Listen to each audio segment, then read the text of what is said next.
If I was going to do a mop, it was literally going to be the best mop you could ever get. Now, this turbo spin mop is not just a mop for your floors, it's a mop for your windows and your doors. There's nothing worse than pushing dirty mop water around your floors. So this one has separate water tanks for the clean and dirty water. Clean a range of surfaces including shower, bath screens, flooring, windows, garage doors, garden furniture, wheelie bins and more. A unique square head design effortlessly cleans harder to reach areas like corners or under cabinets.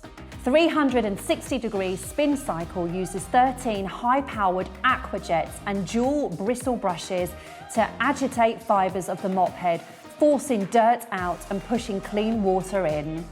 It's so easy to clean this bucket. All you need to do is lift it up, put it next to your sink, turn the little tap and let the dirty water flow. There's an easy fill hole for clean water. This one comes with a spare mop head so you can always be cleaning whilst one is in the wash. The handle is fully collapsible so the mop can be easily stored away for the ultimate space saver. This perfect mop and bucket is just a great addition to my little range. So the 9 pieces in this range have been personally selected by me. They've all got an amazing use within the home. They're all different, they're slightly unique to what is currently on the market. They're bright, they're beautiful, and we are going to make cleaning so much fun with these 9 fabulous pieces.